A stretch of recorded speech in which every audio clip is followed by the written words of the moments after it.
Hi guys, how are we doing today? Good evening. Trying to finish dinner. Trying to finish dinner. Okay, good. Good that you even have dinner and you don't have to wait till 8 o'clock. So very good. Very good. That's excellent. Trying to sneak it in. That's excellent.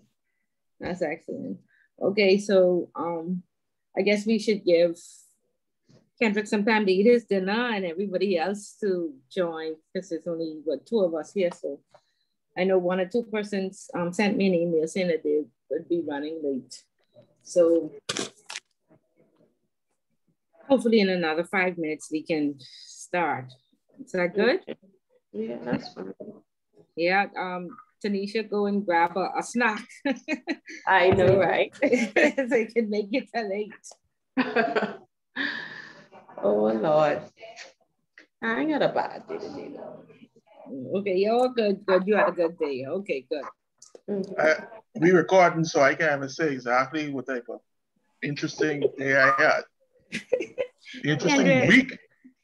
The week is still young. The week is still young. If I run into another Mac for the rest of the month, I can be angry. No, you will not be angry. You pray for yourself now so you can be calm. I've been praying for the whole year to be calm, and when stuff happen, I still is explode. So it looks like you need a year of prayer. No. Prayer. Be angry and sin not, Ephesians says. Yes. There is a mentality out there, and guess what? You gonna give me this portion to deal with tonight? Anyway, this was a trying. Since last week, Tuesday, it is being a trying week. You asked the question of whether I would like to be a supervisor. Supervisor. No, I won't say never is never, because I always tell people I don't never want to be a manager. I want to be a leader. Okay. Because I always equate leadership with someone. I ask the question, if someone is walking a dog, are they leading the dog or is the dog leading them? And I believe in leadership with certain people. The Bible says, if it be possible, meaning there's some people you just ain't gonna be able to get along with. There's some people you just ain't gonna be able to get along with. And they come out with an assignment every day to try to make others miserable because their lives are miserable. So, and that's so true because they have a job to do too, you know. And Kendrick, what I realized, you know, and it took me about 10 to 15 years to realize we're not necessarily dealing with flesh. We're dealing with principalities and warlocks and demons. And so you're no match as flesh for them. So the only thing you could do is go in prayer. So it's no use you get upset. It's no use you try to, you know, fight them or get angry. The battle is not yours. Only God's strong enough to deal with them. So you actually have to go in the spirit and pray. But wherever you go, there's a devil waiting for you. And I understand what you're talking about, that we wrestle not against flesh and blood principalities, spiritual wickedness in the air. I understand Ephesians 6. I understand that whole concept. But it's the notion. And see, this is where I say, me growing up, and this is a part of what I wanted to talk about. Me growing up, when you start talking about individualism and collectivism, me growing up, I was more concerned about the neighbor snitching on me, right? Right. But we have drifted so far from that, in that people can see people doing some garbage and nobody corrects it. And it empowers these people in nonsense, man. That's what has bothered me. That you know, I'm not angry to say lash out is almost like a righteous indignation that you can see that something is wrong, that something is being abused, and persons are not willing to stand up and correct the issue. And you have to sit there and take it. Right, because we live in a era now where nobody has ethics. There are no longer standards at home. All of those children that had, you know, children too early and didn't have the proper training or didn't have their parents to guide them, they're now adults. And you know, they have lost, you know, the standards that, you know, of the Bible and the principles. They have not properly trained their children, and now these children go out into the schools or they go into the workplace and they just simply, they act unethically, you know. And so that's where we are. It's more popular to be, I guess, a part of the crowd. It's very unpopular to tell the truth. If you tell the truth, you stand out. You know, people look at you in a negative way. A lot of people just aren't honest, and they were not taught how to tell the truth. You know, and they were not taught how to treat people. And so all of it, again, it stems from home. What actually were you taught at home? So the only thing you could do, to me, there's no other way but prayer. It's the only way. The only way. Or some people lose their mind. Some people try to fix it themselves. Some people fight every day, but I'm telling you, you are no match. So back down and go in prayer. And you know, I think sometimes it's a test to see if you will join the masses, if you will become the toxic person, if you will now become a part of the toxic grapevine. And so, you know, once you would have had proper training, you would be able to identify these traits and say, no, you know, I know the difference between right and wrong. I know what they are doing, but I know what I should do. And I think it's Codebrook who is going to talk about ethics.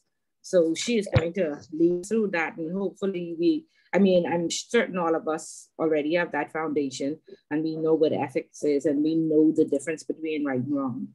But there's a lot of intimidation in the workplace. And, you know, as you climb the ladder, you see that more people are unethical. And if you don't join them, you could possibly, and people have been victimized and they lost their job when they would just being honest and upfront and wanting to follow the policy and wanting to do what was right. And they have been like ostracized. So yeah, this life is a very evil world that we live in. But life is what you make it. The change can be in you. You could choose not to fight. You could choose to stand up for, you know, what's right, no matter what the compensation is or you know, unfortunately, you know, if you lose your job or not. So the most important thing is that you act ethically, and if we have more persons with real true standards, then you will find that it will be easier to, you know, we'll have better cultures at work. Yeah. Well, I don't know about that though. Okay. I honestly, yeah, well, give me another. I need another answer then. Tell me. I mean, I look at where we are as a society, right? And half of our problems, like you said, stems from the home. But I think a lot of we lost ourselves where we became like, and I just happened on this thing, individualisms, where we focus on me, myself, and I, or the famous political notion, me, my friends, my lovers, family and lovers and friends. That has destroyed the very fabric of our society. And thus, being a supervisor in the job right now, being a manager in the job is one of the most difficult things right now that I have seen, because you're fighting the ethical aspects of, like you said, I had an experience where I saw somebody, they were caught in something, and I was the one that discovered it. And you would not believe the venom, because when I went up to chain of command when I was on this particular job, I went up to chain of command and I said, listen, this is what I found, y'all deal with this. And it turned out to be something so big that I couldn't have imagined what it was. But all that was directed towards me was venom. And I'm like, you would seriously think I just robbed a bank or shot and killed somebody or run somebody over the car? I'm like, this is the right thing to do. Why is that so hard for people to embrace and understand? We are taught as children to do the right thing. But when we do the right thing as adults, we are ostracized. I say this country is in problems. I remember you have leadership who are the ones who are infringing and doing the nonsense. That creates another scenario altogether. Yeah. So what do we do then? If I know that they say that it takes about 2% of a society to alter change, just 2%. Okay. And if I would equate that to a biblical notion of where when the angels went to Sodom and Gomorrah to say, if we find this amount righteous, and the number just kept getting lower. I think that there's so much people in the Bahamas who have a standard, but they are literally afraid to stand on that standard. That's why we know who doing the crimes in our neighborhood. We know who the people are who are dragging us down, but we refuse to do what is necessary to deal with that issue. And somehow it's going to take a shaking for us as a country to basically put ourselves back in the position where we need to be. Because it's appalling personally for me, there's a pet peeve of mine that if I say, let's just say, I see Margaret, I see Denise, and they need a ride on the side of the road, and Yuri there too, and all us going to the same place, and I'm like, you know something? I don't get it, but somehow we need to get back to where we was, and listen, I think that's where we heading right now, because with all of these issues going on in society right now, if families never to talk before, they better start talking now. And I running out right now. No, but it's fine. I feel annoyed right now. Yeah, honestly, but get it off your chest, because these are, you know, we all as Bahamians or citizens of the Bahamas, we make up our country, and you know, we have to be passionate about it. It's only us that can fix it. Most foreigners come here for a better way of life, and then to go back and invest in their country. So who is here now and who is dedicated to the Bahamas have to, you know, we have to get together and make a difference. And like I say, we sit down and we talk, but we don't do anything about it. So you said that it takes about 2%. The last census said 400,000 people. That's 8,000 people. And I'm certain that 8,000 people would have passed through the school. And I know there are trainings out there in these institutions and in other colleges. And I really hope that people are, you know, a lot of people just show up to class because they need to pass to get this promotion, or they need to update their resume. But I hope that some people will, really take it to the next level, become a future leader. And like, again, before you lead, you must serve and, really make a difference in the country. And not that you have to go out there and become a politician, but there are all sorts of, in the church, in the workplace, anywhere you become a leader, just make a difference and change some of these ills these social ills that we experience every day. Most people hate going to work. There's no the culture at work, there's no ambiance. It's like we go to war and then we come home and then we go to war again. And so that's why we have such a high rate of mental illness, So I really truly hope that we are not, we have strong work ethics, because it is difficult, but before you lead, you have to serve. And two stories I want to tell you. I don't know if you all were watching now the campaign for, the candidates for election. Danielle Lee Penn, I know her because we worked together years ago back in the 90s, and she was the aspiring candidate for Abaco. However, she was not selected. Don't talk and about that. She just came out. She's done a lot of work in the community. However, she's well connected too. Some people are pushing her as well. She has some family members up there that are pushing her, and she has benefited from. And so in the funeral profession, persons are split. You know what I mean? Based on, some people support and some people don't. I am in the middle, but what I'm looking at is, because she's an excellent funeral director, but in the political realm, she does not have any experience. So I see her as a person. I'm hoping that she does not just give up and say, well, they didn't pick me, so I'm gonna drop out of the party and I'm gonna join another party or go somewhere else. But I think each politician needs 3 very strong people to help them, achieve their goals. And I feel if she works with the person that they did select, by the time it's the next election come around, she should be successful.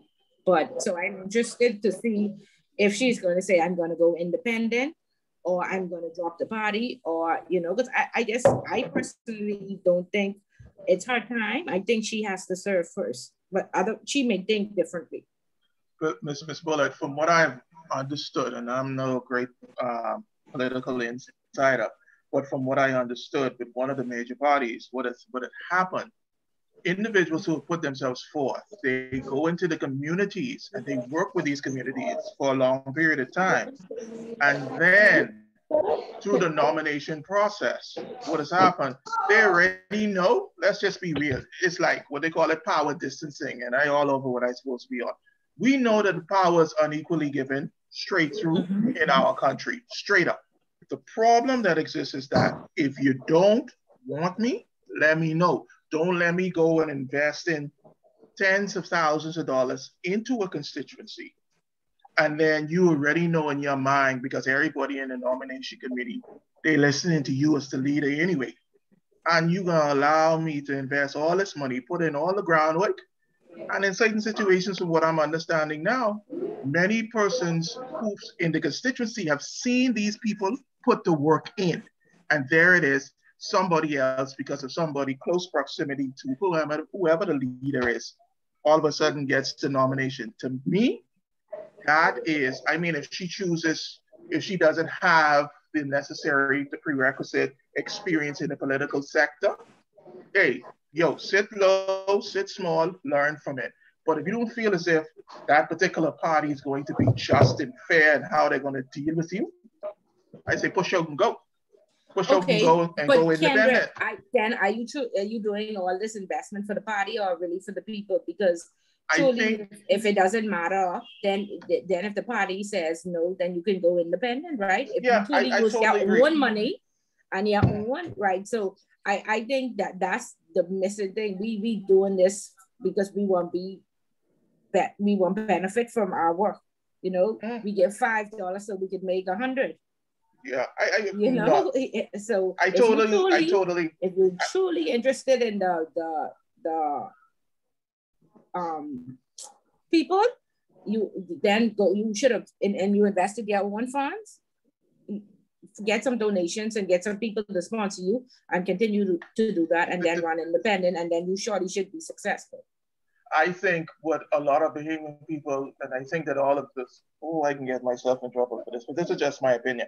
I think the political parties have done an excellent job of dividing the Bahamian people so that when they sit in the House of Parliament, we are so divided that we can't concentrate on exactly what needs to happen.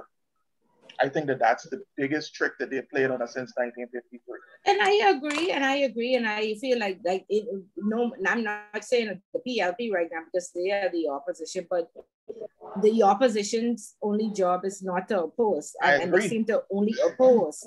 And so I'd like to see some change there too, where the opposition, they get past that some other team has won, and they work together for the betterment of the country. And I have not seen that yet from the FNM or from the PLP.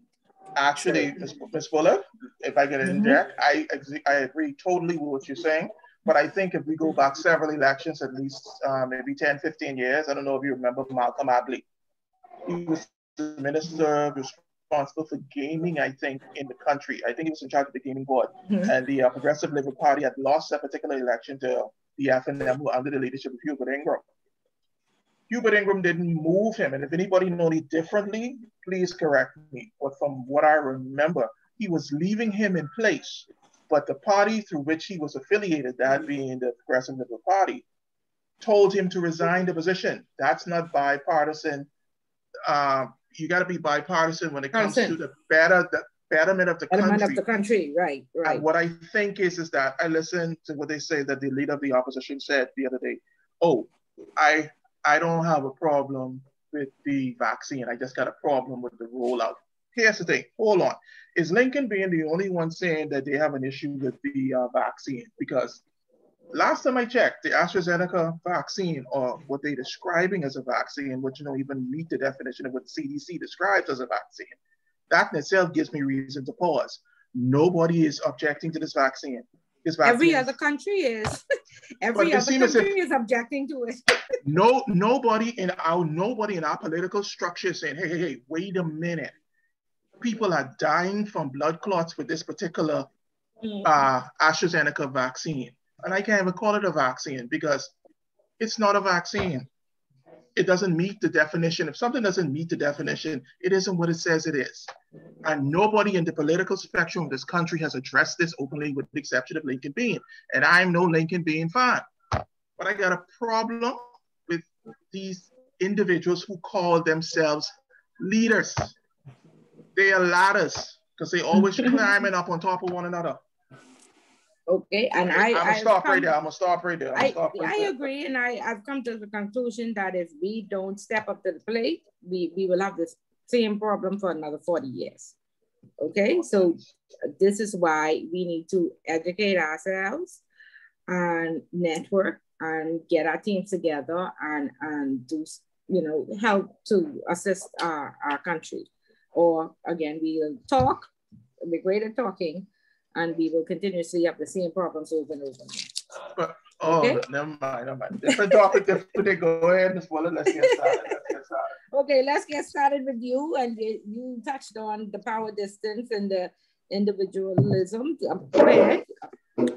Cultural variable. Let's start with that. Okay, good night all. Hope that everybody had a super week since last week. I was telling Ms. Bullitt, my week was not exactly boring. I had to deal with a mark this week. And I'm going to look at the whole article right here on page 30. Mm-hmm. And I pulled some notes and did some research on it. Okay, and excellent. what I pulled from it is that what I think is Bert Hofstede, who did a survey of IBM employees, and they looked at what are the differences or the differences, the different dimensions in culture. That's what he looked at. Mr. Hofstein was a Dutch academic who worked in the industry, and he has become known for pioneer research on the national and organizational cultures. Hofstein originally identified 4 dimensions for defining work-related values associated with national culture. And we looked at individualism versus collectivism. Individualism refers to a loosely knit social framework in which people are supposed to look after their own interests and those of their own immediate family. For us here in the wonderful Bahamas, friends, families, and lovers. This is made possible because of a large amount of freedoms that society allows to individuals. And I think that when we became goal-orientated, especially in the workplace, not like there's nothing wrong with it, but it seems as if it's such, and a lot of our goals at times, like you always said, they're not smart. This opened up a whole different aspects, because I started looking at individualism parallel with capitalism and how they correspond and how they run parallel, how we looking to get the most. And when I examined individualism and collectivism and how they are so close with quantity of life and quality of life. In that quantity says go and get more and more and more.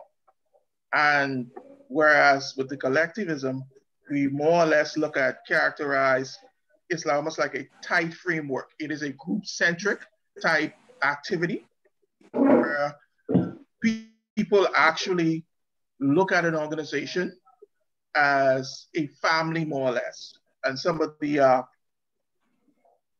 the key aspects of that is that when was the last time we looked at one particular individual who has been on a job for 15 to 25 years on one job?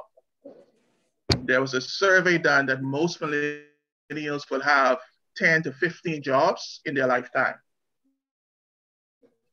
So we've strayed away from what would have made us tighter as a community, even in the workplace, and have been drawn more to individualism. High power distance is measured of the extent to which society accepts the fact that power in institutions and organizations are distributed unequally. Employees show a great deal of respect to those in authority. Titles, ranks, status carry a lot of weight, whereas in low power distance society plays down the inequalities as much as possible. Supervisors have power, but staff don't. Staff are not intimidated or fearful of them. Uncertain avoidance is characterized by an increased level of anxiety among its people, which manifests itself in greater stress, nervousness, and aggressiveness. People feel threatened by uncertainty and ambiguity in these societies. Mechanisms are created to provide security and reduce risk. Formal rules. There's less tolerance for deviant ideas and behaviors, and members strive to believe in absolute truth. Organizations and countries with higher uncertainty and avoidance. Employees demonstrate relative low job mobility and lifetime employment. And the same thing, quantity versus quality of life is similar to individualism, and cultivism represents. I can stop or just continue? No, continue. Okay. If you quality stop of finish. Okay, quality of, because it's rather long in some of the research I put, quality of life, placing importance on relationships and welfare of others. Because when I looked up cultural variables, they say that there's several areas that you can see this. You can see this in behaviors. You can see it in the outlook and values between people from different societies, different nationalities, our body language, our style of humor, our attitudes towards family, authority figures, religion, gender roles. And just looking at it in how countries that are more goal-driven, individualism, they are prone. They did a survey in 2001, and it said that Americans in the UK,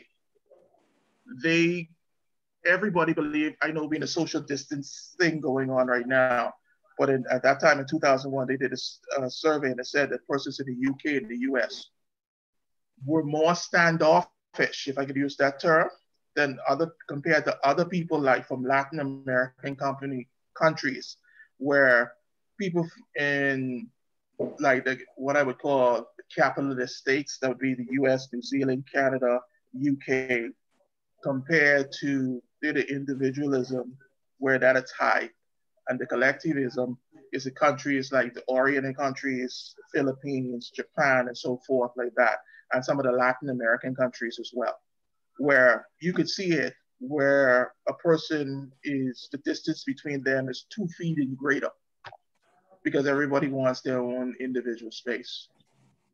And just a few other aspects where they looked at individualism and how there's political, economic, ethical, religious, all of these different aspects of individualism and how they affect us and our makeup of us as a society. That's me.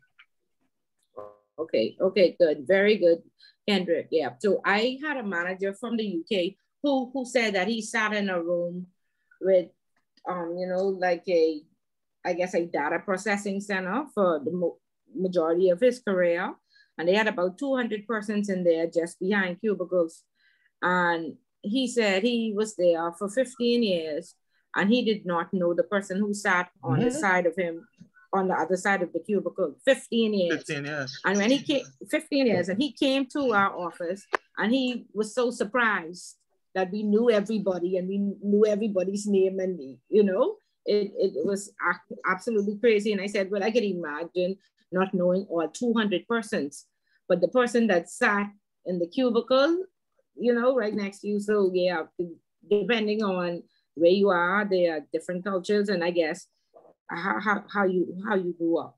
So we were very surprised, and he talked about it like us speaking, like, I don't know if you saw the other day, and it's going viral now on the US channels, where a lady, I think she was giving she's a press secretary at the White House now. Oh yeah, she dealt with them. She walked in the room and she said, good evening. And nobody said anything. And then she pointed to her ass like, did y'all not hear me speak? But you would be surprised. I don't know if I worked downtown for many years, and we were always taught to speak, but you would find that in high tourist areas, when you speak, they either walk straight past you or they look at you very strangely as if, I don't know you. I don't have to say good afternoon. We don't have to exchange pleasantries. Okay, so it really just depends on the culture, how the person grew up, and, I guess what they're used to. Okay, good, Kendrick. Yeah. Thank you. Any questions on individualism and collectivism? Y'all ask Miss Bullet, because if y'all may only get me started, and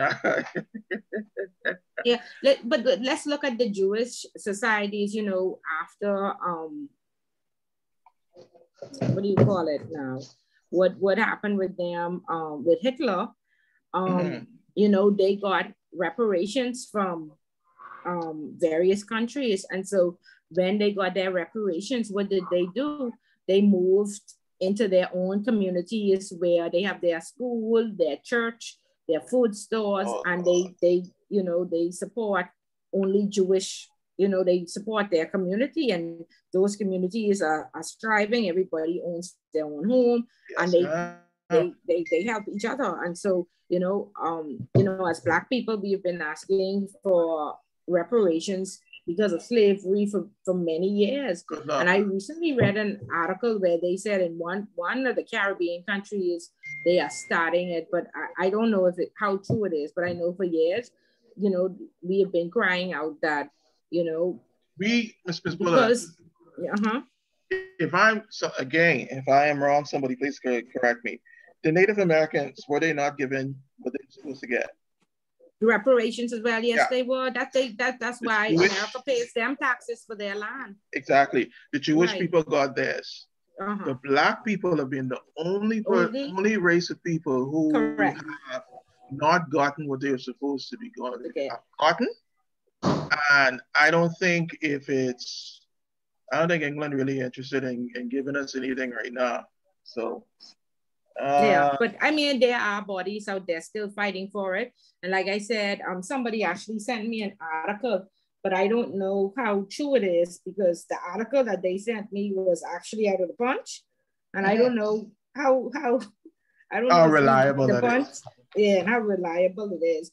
But let me just see if I can, you know, so I'm wondering if Black people were to get reparations, will we, you know, will we move into our communities and block it out, like how the Jewish people do it? It says a suburb of Chicago is set to become the first entity to give reparation monies to compensate Blacks for slavery, was a pledge of $10 million over 10 years.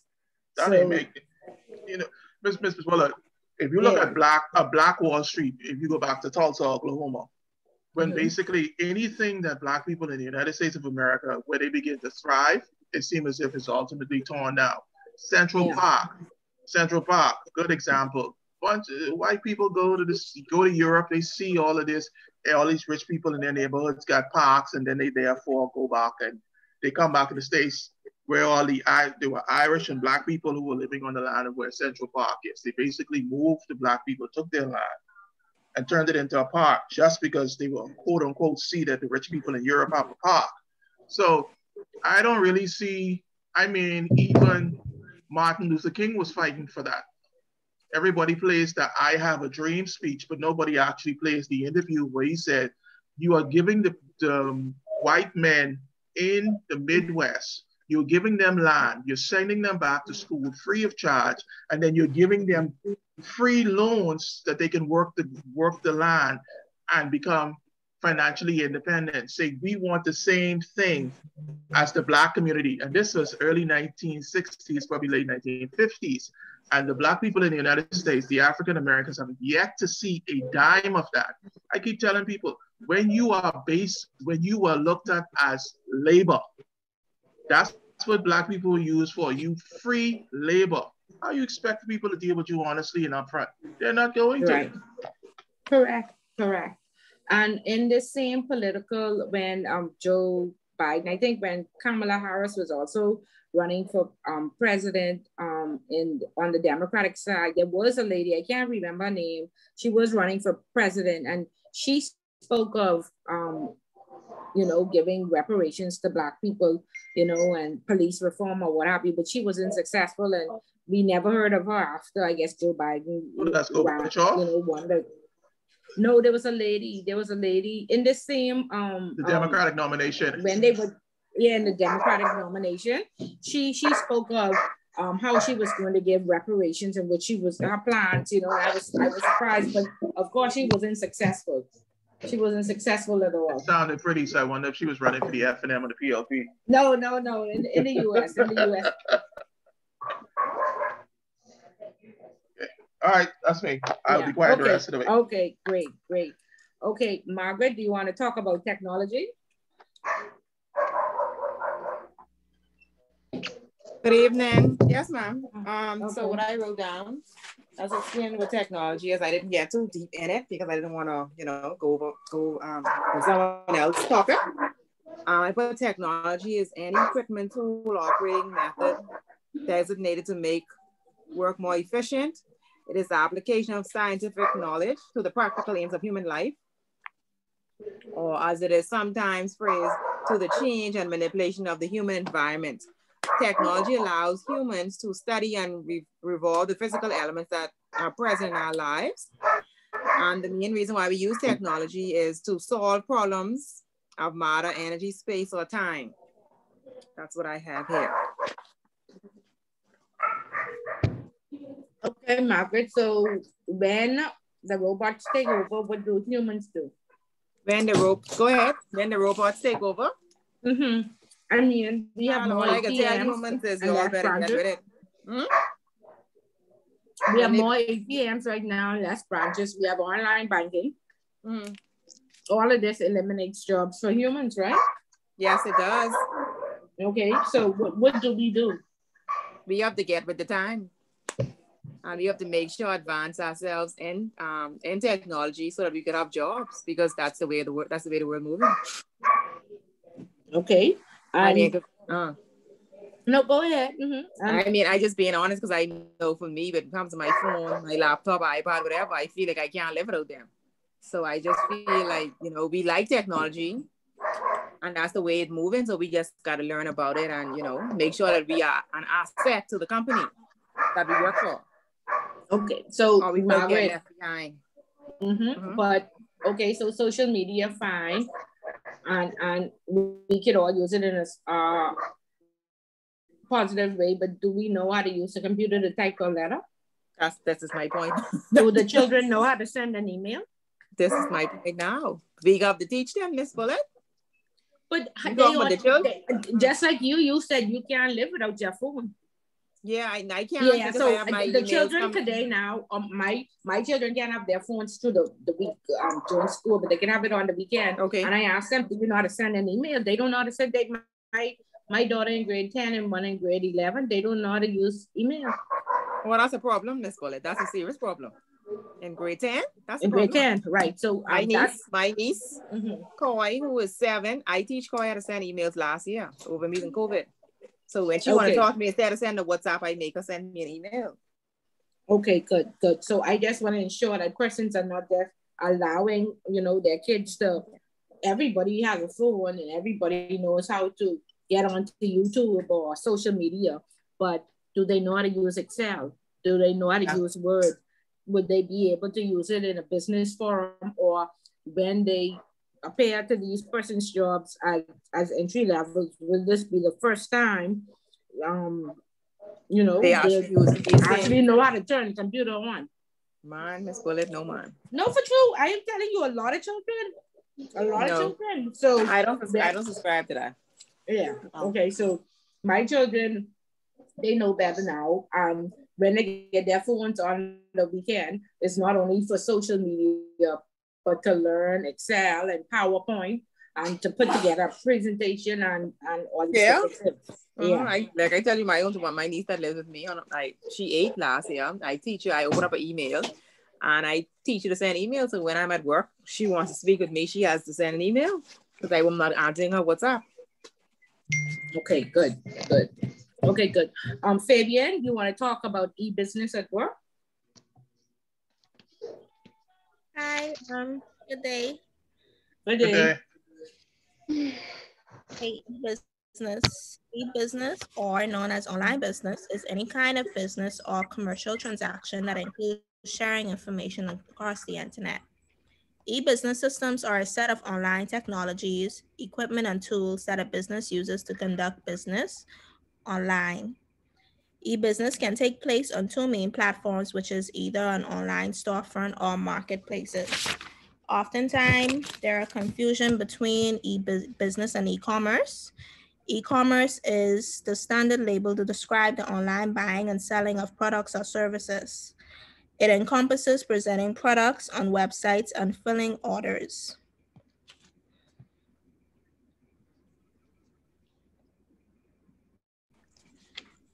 Okay. No, go ahead. Supervisors often face challenges and changes from e-business. Their job requires a unique brand of technical and professional people. The employees have to be smart and able to survive in a demanding culture of e-business firms. However, people who understand e-business are in short supply and tend to have high mobility. This makes it difficult for supervisors to recruit effectively. E-business tend to have a common cultural characteristic, an informal workplace, team spirit, intense pressures to complete projects quickly and on time, and a 24/7 work mentality. Selection tools such as tests, interviews, and references need to select out people that are team players and can handle ambiguity and stress. E-business allow and encourage and even encourage individuals to communicate directly without going through channels. Employees can communicate instantly anytime with anyone, anywhere, and their supervisors may not know what is being said. As such, how communication flows has changed drastically, making obsolete or revising interpersonal communication concepts such as the distinction between formal and informal networks, nonverbal communication, and filtering. They are also redefining how activities such as meetings, negotiations, supervision, and water cooler talks are conducted. So to put simply, e-business would be like um, online, online websites like Amazon, eBay, Fiverr, etc.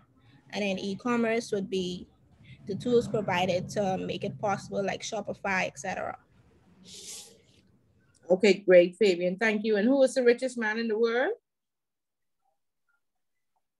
Anybody know? Isn't it? Unless Bill Gates. Not anymore. No, it's the man from Amazon. Elon Musk. Isn't it? Elon Musk, eh? No. He's the second. Jeff Bezos from Amazon is now the richest man in the world. So that should tell you about e-commerce and buying online and selling online, and even So like I said, you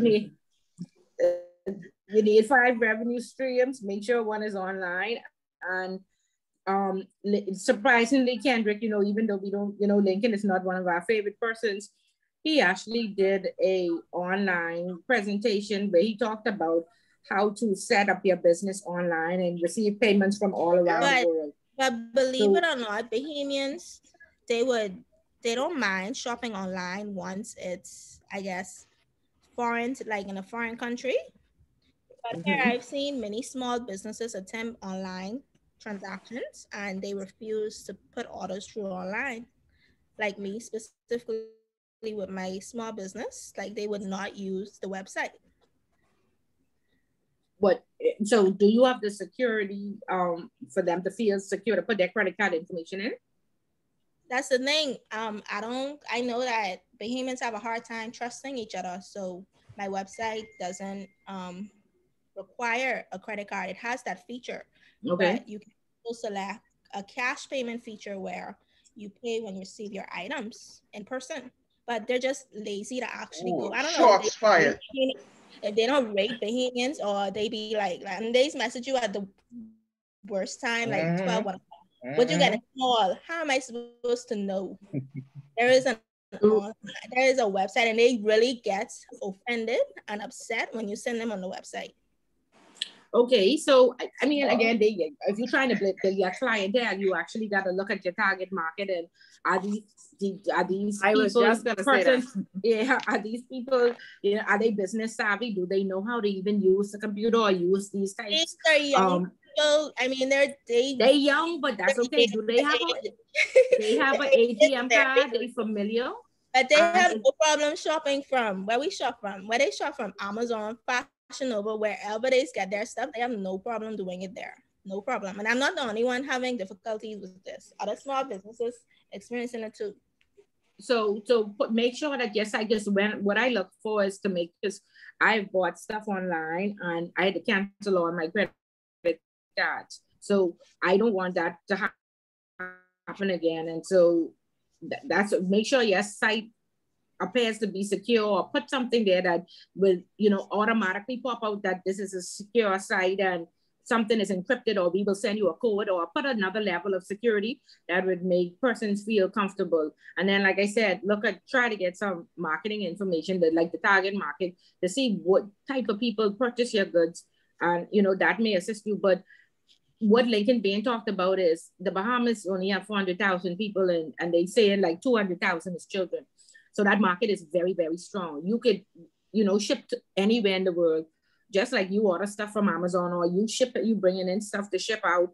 You could set this e-commerce site up. I think you have to go to another country, which is Estonia, but it's an easy process to do. And you could sell things to people in, well, China is far, but places in Latin America, all over the Caribbean, Jamaica, wherever you want to. So I think that's what, as an advantage for the small business. You may find a market down in Panama, who want to buy your stuff. So if you have some time and you are interested in going global, and exporting, check out his site. Somewhere on his site on Facebook, Lincoln Bain, you should see how to set up your e-commerce business online so you can receive payments from anywhere in the world. I don't think them wanting to buy it is the issue. The issue is them being lazy, actually. The processing. Yeah, but make it easy. The customer is always right. Make it easy. Easy. Put a tutorial up. Put a video up on how to process the payments and how safe and effective and efficient it is. Do a how-to video. Yeah. It's up. So you feel like Bahamas just don't want to use their credit card online? No, that's not it. It's not the credit card. I feel like they just don't want to do the extra. They ain't gonna want to do all of that. Yeah, they won't come in the chat. You tell me what you have right now. I'll waste your time after you give me all the information, and I'll come back a month later and do the same thing over again. Oh, so they don't want to go to the site even see what you have? No, they just, I don't know. Like they would respond, let's say if I put up an ad on Facebook with the prices and the sizes on each image, right? They would respond to that ad and they'll be like, what you have in small or extra medium. What you have left in extra large. And I'm like, you responded to the catalog that's posted with the sizes already there. Oh, that's the reading problem. That's a read. And even the people who can read, they don't read. I mean, you could give all the instructions possible. And in my classes, people call me, I send out an instruction sheet or with the entire agenda. People just call me and say, what you have to be covering today? With how much words we can put in our essay. They don't read. They don't read. So they don't even know how that you have the you could pay online. They'll be like, for real? You could pay online? I didn't even know that. So you have to put it in big flashing letters, for them. They don't read. Then you gotta know. They don't like you say. She said you have to know who you catering to. Right. And then I have a sister. She never makes a decision. In chapter 7, we can talk about the decision making.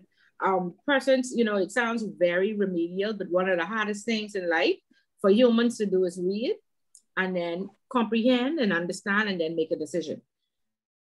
Very hard. And so they want to talk to you so you could convince them. You think I should get the small or the medium? I said small, but I can fit in the medium, and I just want a little bit more space. So afterwards, they want a conversation. Yeah, but that's what they want. If you want to make this money, this is what you gotta do. Like, I don't understand. Yeah, so nothing in life worth doing easy. Nothing easy. No use of I think that's how Bahamians, but Kendrick, I think that's how Bahamians communicate when they buy things from Bahamian people, especially when I'm up there. That's the interaction. I've been honest. If you use a size 10, don't try fitting no way. That ain't making no sense. We gotta fit in the 8. We can't. No, that's what we gotta do. We have to fit in the 8. They be buying tied up and can't breathe. They ain't make no sense. Yes, beauty is P and Kendrick. Beauty is P and beauty. Not just that. Beauty is P. No, Yuri, where you at? He white. In women defense, a lot of different brands fit differently. Oh, so what? You going to the Chinese That's now? why I only wear certain brands personally. Yeah, Right. So they Y'all want going that to the conversation Chinese with then? Fabian. Yeah, They I don't want that nothing from the Chinese. I don't want nothing from them. Yeah, how that is fit, Fabian? How that gonna look? What you think? Yeah, so no, but Kendrick, that's a real issue. Women face like you could be like, okay, you wear size 2, but when I show up at you, I'm a size 6. Like you know what I mean? That don't make sense though. But that's how these little stuff is feminine. These little kind, that's that. Hold on. Let me see if I have this correct now. You was a size 10. You trying to jam up in the size 8. No, and then you gotta be where. Can't no. You done start wrong. You done start wrong. Like calling a double digit exercise. You done start wrong. Oh, tell him, Yuri, please tell him. Okay. She's an extra medium and trying to fit in the small. That didn't make no sense. But Kendrick, no, you're not understanding. What we are saying is these different brands, especially you said, China, these different funny places, they fit differently. The quality of the clothes, it just fits differently. So like I said, I could be a size 2, but when I shop at you, I'm an 8. I'm being honest. If you buy it from Chinese vendors, they tend to cater more to their size. They don't have obese. They don't have much obesity and stuff going on. Yeah, and I just trying, but I don't want nothing from China. Clothes, nothing. Yeah, I have my brands where I shop, but I'm just trying to explain to him. Okay, I get it. Because if I wear small and I wear large with you, I'm not shopping with you. Don't worry about that. Because I don't want to have that in my closet. Yeah, that ain't good for your esteem. Yeah, that ain't good for my self-esteem. I know. Like, no. But that's how it is, Kendra. Seriously. Okay, good. So we understand e-business. Everybody get always trimmers. Commerce. Everybody suck it up. They say I could barely walk. Calm down. No, you need to calm down. You need to calm yourself. Right? Go ahead. Okay, very good. So what about cyber loafing? Who knows? Or because this was Fabian's section, nobody looked at it. So somebody tell me what cyber loafing is. On the job, using the people's computer to surf the net. Surf it. And not doing the computer work and not doing the job work. Not doing your work. Okay, so how many hours? Please be on a break. Always. So how many of our employers had to block out Facebook, block out Hotmail, block out YouTube? Almost every employer, right?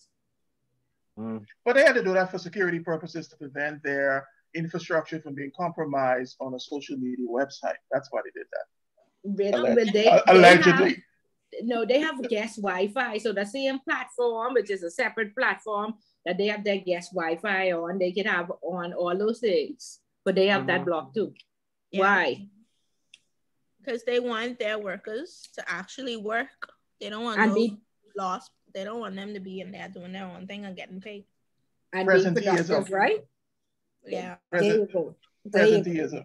Do the people work? Okay, so good. So Ms. Paula, I have a question. So what do you call people run? What do you call people run their own personal business? From the people job. They call it entrepreneurial skills. Right. But that means that if they have employers, they still have that block out from their various employees, and they tell those employers, cell phones are not allowed, or they give them no. I mean, what do you do when an employee? An employee is actually running their business, their personal business, from your business. So they run their own little lash business. Listen, lash. Now you just itemize somebody. You just itemize somebody. That's somebody No. I don't know no one on this live personally. I'm just saying it could be a weave business, lash, their nail business, whatever it is. I'm saying what do you call that? It's the same thing of cyber loafing. I mean, or you definitely that's cyber loafing too. Yeah, if you answering calls and somebody was a church secretary. Somebody was a church secretary, and they used to sit there and answer their desk phone as the church number. And they had the church number to the extension. To the cell phone. I know if I get that church. So you mean they oh, so you try, so they have their work, they have, oh Lord, they Yeah. collect, oh, okay, and then the booklets, I wouldn't talk about the booklets. I had to turn off the color printer to stop them from printing the booklet every Sunday. And then I put one color printer in my office and they say, Miss Bullet, y'all can't make a donation to the church and do the booklet this weekend. I say, what? We was doing it for the past 10 years. You know? Now we must make a donation to the church and let them, I say, well, how you can tell the church no? So I had to put that down on my list for donations so that we do the booklet. And I was trying to cut costs, but that booklet was high color, 10 pages every week. Oh, I know. You know how much money that is? You know, and all that wasn't necessary. Thank God all these things online now. Okay, good. So we understand. All right, very good. Social responsibility, Yuri. Okay. Social responsibility means going beyond the law and profit making, like doing what is good for society according to their long-term business goals. Society in this instance is defined as the employees, the customers, and moreover, the environment. Social responsibility is broken down into two components: social obligation and social responsiveness. Social obligation is defined as the foundation of a business social involvement, which means that it met its economic and legal requirements, not exceeding same. Social responsiveness differs to social obligation as it adds more to making a better society. So an example of social obligation and something that's relative, in the office where we work, we deal with a lot of confidential information, but the information at times you only use on a one-time basis. And so we have to dispose it properly.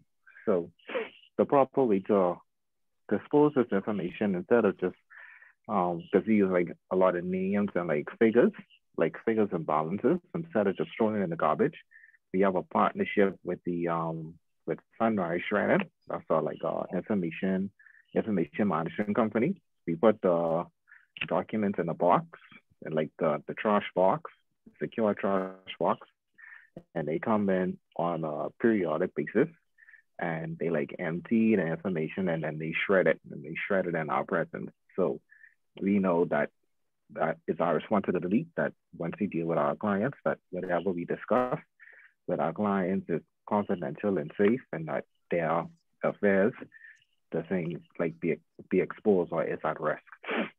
For social responsiveness, again, well, I did some research and I looked up like other companies. I don't know if y'all could guess this one, but I'm just gonna read from their website what they do with corporate responsibility. So this company continues to refine outreach by looking at it as a partnership with initiatives that grow communities and help ensure healthy development. So sponsorships have included the following: partnership in the Junior Achievement Program. So as you all know, Junior Achievement Program is the high school program where they groom future entrepreneurs and persons that are interested in business. Ride for Hope, to raise funds for the fight against cancer. If you haven't heard of Ride for Hope is a fundraiser where they go to Exuma and they have like a race with bikes. Paint the streets pink, to raise funds for the fight against breast cancer. Love That Child dance production, to raise funds for the Ramfully Home. Sea Bandits Youth Summer Camp. Support for the Bahamas Feeding Networks, feeding programs for the Bahamas, and the Bahamas Special Olympics, and many organizations. All right, so anybody know which company that is? I can give you all a hint. It's a bank. I guess Royal Scotia. No, not really. No. What you asked? Which company is that has all that on their website that they do as a socially responsible organization? And that ain't RBC? No. Commonwealth. Surprisingly, it's Bank of the Bahamas. I was just saying, I hope wow. Bank of the Bahamas. Yeah, Wow, so they okay. have 1, 2, 3, 4, 5, 6, 7. Oh, that's cool. Yeah, so Okay. 7 outreach channels that they have. Okay, that's very good. That's very good.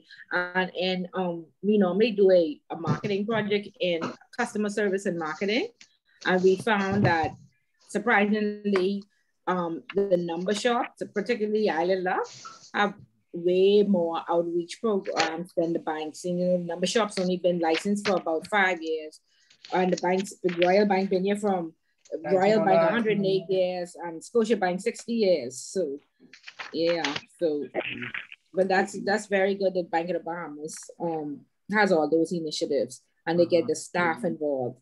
So I have a question. So do they have to have outreach programs? Is that a requirement for them to be here? It's not a requirement, but I mean on most companies' balance sheet, they have something called goodwill, and it stems from their reputation and how good they do business. So that means they give if they want to give. They have those things if they want to. Yeah, but most, you would find that most companies do give back. Oh, okay. Yeah. Okay. Yeah, so it isn't required, but go ahead.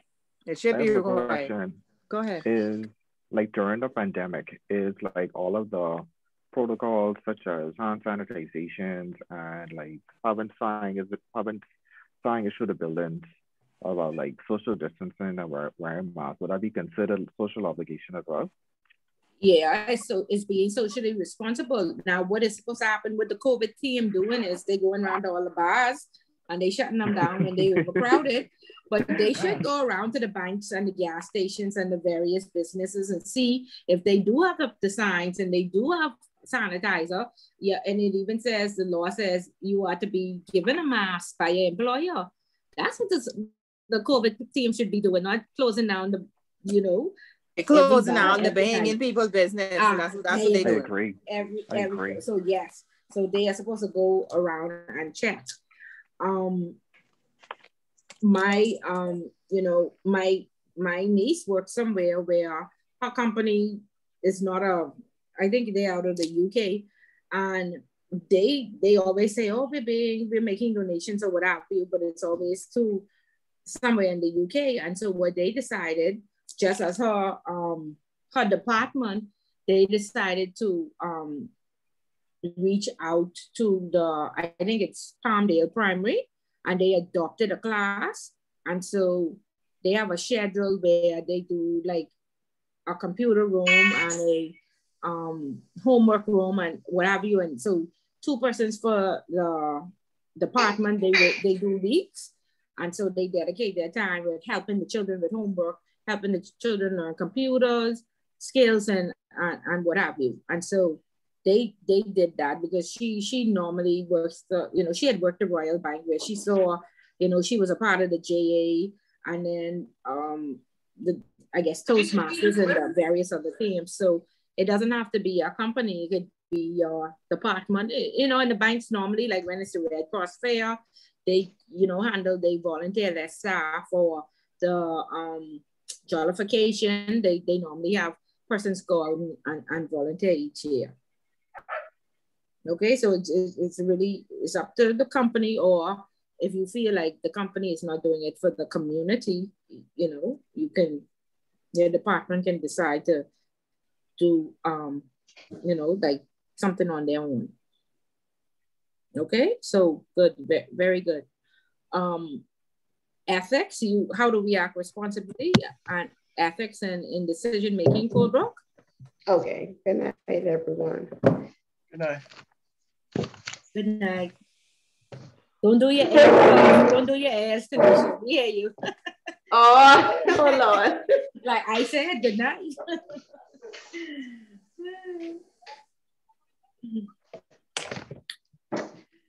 Sorry, my glasses came off. Okay. What is ethics? Ethics considers what is right and wrong and whether conduct by individuals and organization is good and bad. So with ethics, there isn't absolutely a right or wrong. It's more based on your rational skills. So, let's see. Branches of ethics. Just as economics can be subdivided into microeconomics, macroeconomics, applied economics, astronomics, and so on, so too can ethics be approached from various different perspectives. The term ethics is generic and is often studied in the broader context of philosophy. As stated earlier, it addresses right and wrong, though some considers ethics in relation to attitude, behaviors, and action that will enrich one's lives. Some parts of ethics consider descriptive ethics, which concerns what is generally regarded as right and wrong. Okay. So normative ethics is one of the most relevant to the study. It looks at how people actually act and whether such actions are right or wrong. There are 3 established branches of normative ethics, that is virtue ethics, deontological ethics, teleological or consequentialist ethics. So I researched this. This isn't in the book. Okay. So the first one is virtue ethics. Virtue ethics consider the moral character of those taking decision or reacting to situation. However, different societies have different interpretations of what moral character is and how it is manifested. Virtue today is often seen in terms of fairness, objectivity, altruism, and loyalty. Ethics based on duty relates to absolute morals, as propounded by philosophers such as Kant. It is suggested that some moral rules should apply in all circumstances. Kant refers to such rule as categorical imperatives. A test of this approach is never to act in a manner that would be condemned in others. This deontological approach distinguishes between people and objectives. People have feelings and dignity. So this ethics is ethics based on duty. The third one is ethics based on consequences, or the teleological approach. Judges actions by looking at outcomes. So it's a consequentialist approach. As mentioned earlier, Bentham was a utilitarian writer who maintained that actions should reflect the greatest good for the greatest number of people. So I don't want to get too deep, but so give us an example of acting ethically, or what like I think Kendrick brought it up earlier. What are the issues that we're having in our organizations today where ethics is involved?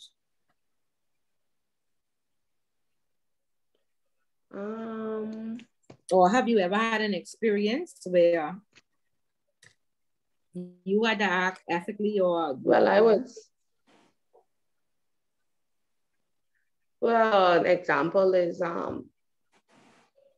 like if you actually have your work to do, but you browse on the internet to do something else, and you would look at it as wrong because it is not benefiting the overall success of the company, because by you being on your computer, you're working less. And in instances, if a customer comes in, you have a duty to that customer to, give him him or her your undivided attention. And that's an example of the deontological approach, which is duty-based. That's your duty to the customer on the job. Okay, good. Oh, a lot of people cyber loaf all day, and then they say we can leave this work because we could get overtime. So you make, yeah.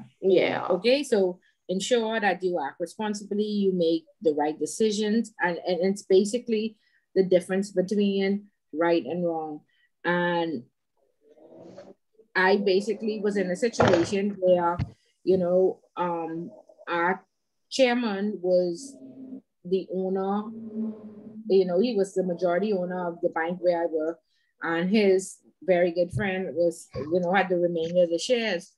And they were doing some unscrupulous things and making some very unscrupulous requests, and I constantly said, well, no, I can't sign off on this. And then they wanted to borrow money against the business. And I said, no, you can't do that. I can't advise the board to sign off on it. And they were basically saying that, but they are the owners, so I can't really tell them what to do.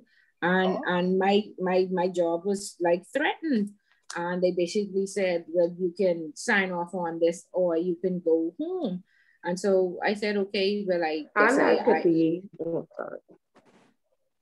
Sorry, you said something?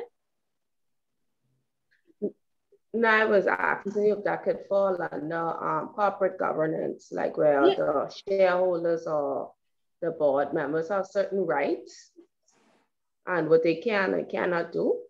Right. And so a few years ago, the central bank saw a lot of problems with boards where they, again, friends, lovers, and families made up these boards. Some of them weren't fully trained. They knew nothing about banking or any type of nothing in the financial services sector. And so they made like a board engagement policy and a minimum standard. And they even put a timeline. If you are an independent member of the board, you can only be for 7 years. And then there's a code of ethics that they have to sign off on. And they also are just like everybody else in the institution, they get performance appraisals as well. And so that, is helping now, in the financial services sector where, no longer can they just sit up on the boards and come for these lunches, and then not be engaged or actually know what's happening in the institution. But in my situation, again, the CEO, the CEO, and four other persons, it was only 4 to vote, and they had 4 votes saying that, yeah, he could get this money. And I specifically said that it's not, whether or not you're the shareholder or not, that's not really your money. That's the client's money that you are moving. And he subsequently took the money, I left. And he got the money, and central bank called him in and asked him to resign. And he told central bank, well, that's his bank. They can't make him resign. And he took it all the way to the Supreme Court. And then he was removed from the Bahamas. They took away his citizenship and they told him he had 90 days to sell his shares.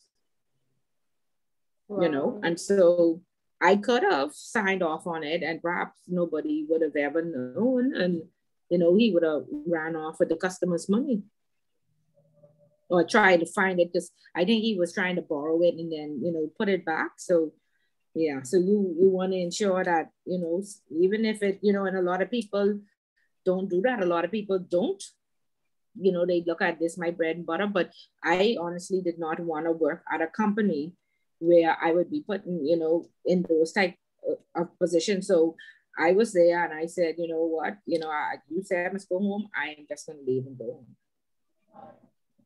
And that's what happened. But like I say, a lot of us, we have families, we have mortgages, and so, we concede to these threats, and then at each institution, there should be like a whistleblower policy where you go and blow the whistle. But here it is. I was compliant. So I was the, in charge of the whistleblower policy. So the only other step for me was to, go and make a report to central bank. But I was like, you know what? I didn't even care, because I didn't want to be a part of that institution any longer. And I said, well, if it means that I have to go home, I'm going to go home. But I know that I cannot approve a transaction where he's taking some $5 million and saying that he's going to pay it back. So yeah, so again, there's a lot of intimidation, and then there's a lot of You have responsibility, you have bills, you have kids. Again, are you going to compromise yourself? Yes or no? Okay, because I didn't even make the report to Central Bank. They found out about it. And that means if I was still there employed, I would have gone home as well in any event, and then probably be subjected to, you know, a criminal investigation. You know, and of course, my name was just how they asked him to leave the country, sell his shares and what have you.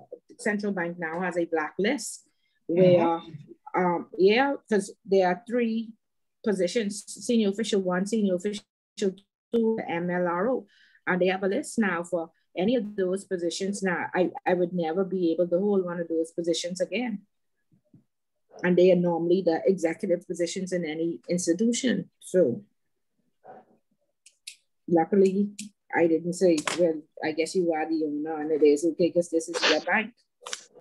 Okay, so please stay on the right side of the law because we are now being internationally watched. And one of the things is that we have not brought a lot of persons before the courts and charged them with money laundering. And so therefore, some people need to go to jail. So make sure that it's not one of us, you know, because the only poor people is go to jail and only poor people is pay bills. So they would have been happy to make an example out of Miss Bullard. Okay, so make sure stay on the right side of the law. Okay, okay, good. Tanishka, thanks. Any other questions? Yeah, and so of course, each institution also has a code of conduct or an employee manual where we, you know, they document exactly what are the values and the goals and the motto of the company. And so we need to know that because the other day, you know, I do some training to some smaller companies and I act as HR, and the other day, I got a phone call where they said, well, we have sent this person to HR, so this person is coming to sit down and talk to you. So I said, okay. And so the person showed up and they said, well, Ms. Bullard, I have already spoken to the supervisor and he called me back again. And so I just didn't have time for that. I wanted to do my work. You know, and this was the supervisor's complaint that the person, he was talking to the person hung up the phone on him, and then the person wouldn't answer the phone. And so I had to sit there and explain to the person that, you know, when you, from 9 to 5, we contract your time to carry out our vision, our values, and our goals.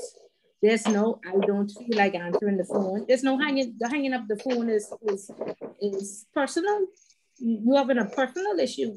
When you come here from 9 to 5, we doing business. So when you don't feel like answering the phone, or you don't feel like hearing from the supervisor, or you hang up the phone, then you let us know and we'll relieve you of your duties. Because if you are here from 9 to 5, if the owners or the supervisor calls you 10 times, you have to answer 10 times. You know, and that person said, really? Really, that's what you all expect from me? I said, yes, that's what we do. We expect that from you. Now, do you want to stay or do you want to leave? But when you reach to work, you carry out, you know, everything okay? Because somebody said, I heard some falling down. I think that's Tanisha or Kendra. That ain't me. That ain't me. I get you know. Okay.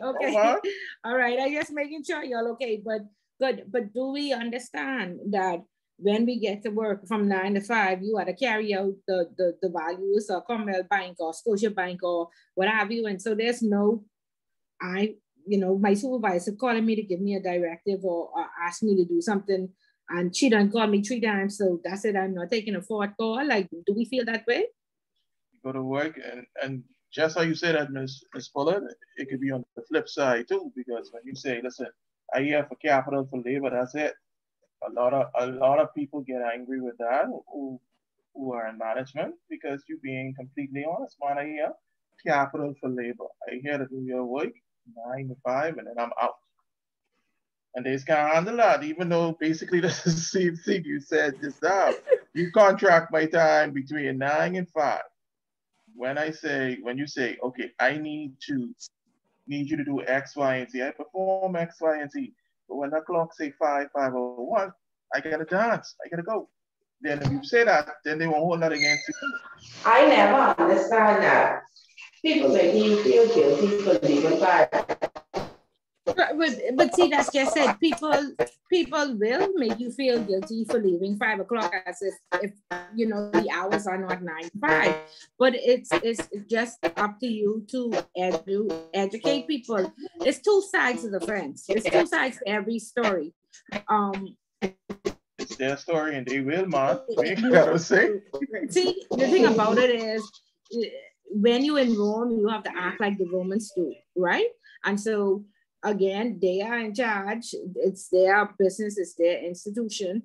They are mad at you if you write up overtime. You know, I used to have somebody who used to write up overtime for 15 minutes. She used to say, with Miss Bullard, if I'm here for 15 minutes, if you want to talk or have a meeting or what have you, I'm going to write up, you know, time for 15 minutes. And people felt like she was nitpicking, but she was just that type of person. That's what, you know, that's what and then she, you know, but that's what she did.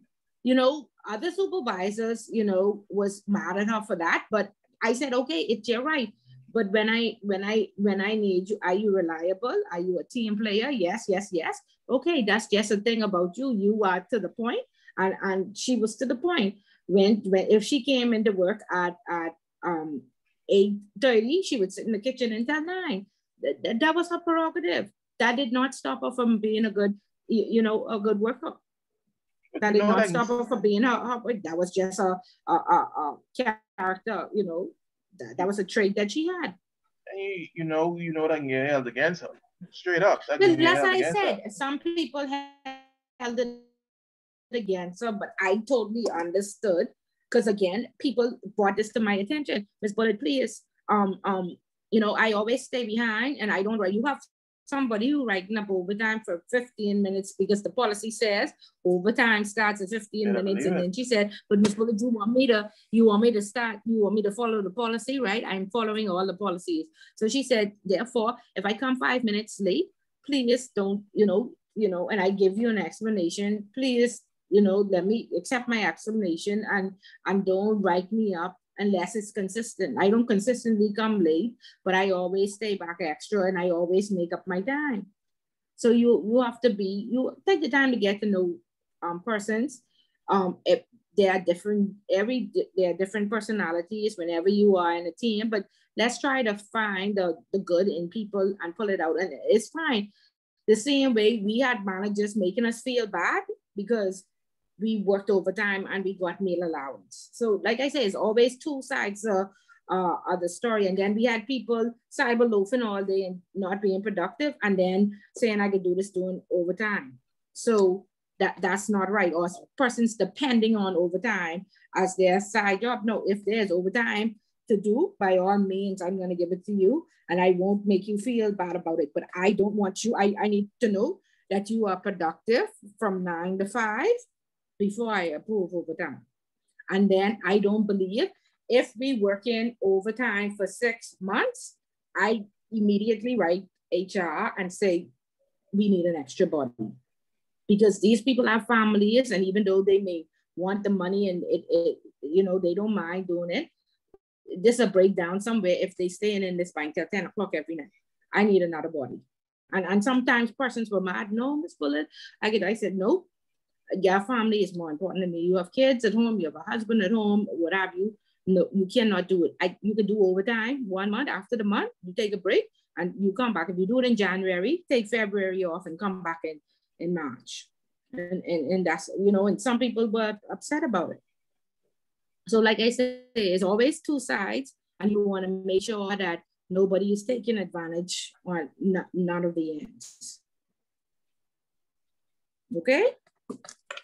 Yes, ma'am. Okay, good. So, sorry? No, I say yes, ma'am. Okay, good. Okay, Denise, let's talk about the decision-making process. Good night. Good night. Good night. Okay. So research shows that to some extent, decision practices have differ from country to country. As supervisors deal with employees from diverse culture, they need to recognize that what is common and accepted behavior when asking them to make decisions. Some individuals may not be comfortable being closely involved in decision makings as others are, or they may not be willing to experiment with something radically different. Supervisors who accommodate the diversity in decision-making philosophies and practices can expect a high payoff, capturing the perspective and strength of a diverse workforce. So how do problems differ? Some problems are straightforward. The goal of the decision makers is clear. Some problems, the problem is familiar and information about the problem is easily defined. That is known as well-structured problems.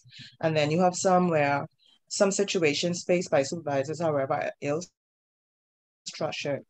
They are new or unusual. Information about each problem is ambiguous or incomplete. An ill-structured problem is new problems about which information is ambiguous or incomplete. So just as problem can be divided into two categories, so too can decision making. We will see programmed or routine decision making is the most efficient way to handle well-structured problems. However, when problems are ill-structured, supervisors must rely on non-programmed decision making to develop unique solutions. A repetitive decision that can be handled by a routine approach is a programmed decision. A decision that must be custom made to solve a unique and non-recurring problem is decision. Group decisions. Decisions in organizations are increasingly being made by groups rather than by individuals. There seems to be at least two primary reasons for this. The first being the desire to develop more and better alternatives, and the second, organizations are relying less on the historical idea that departments and organizational units should be separate and independent decisions. So what are some advantages to group decisions? They provide more complete information. They generate more alternatives. They increase acceptance of a solution, and it increases legitimacy. There are also disadvantages to group solutions. It is time-consuming, minority domination, pressure to conform, and ambiguous responsibility.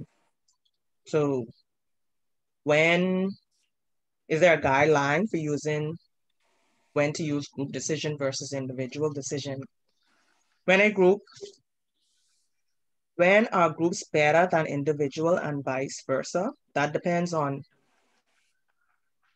the meaning of better.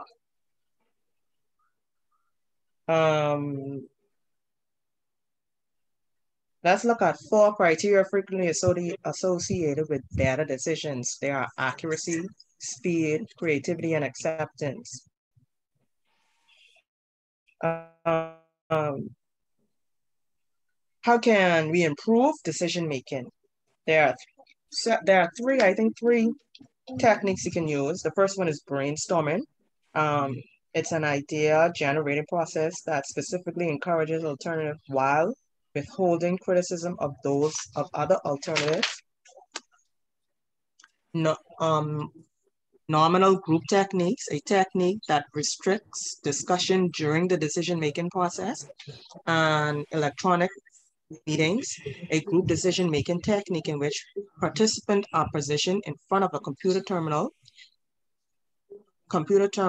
as issues are presented. Participants type response into the screen as anonymous, and comments are displayed on a projector. So basically you won't see who makes what decision. You'll just see the various responses come on the projector screen. When we make decision, whether it's in our personal life, if it's for making it on behalf of somebody, if it's for a group decision, there are several steps that we follow in general. They are first to identify the problem. The second is collect relevant information. The third is developing alternatives. The fourth is evaluating each alternative. The fifth is selecting the best alternative. The sixth is implementing the decision. And the seventh is following up and evaluating the decision. Karen's the reading.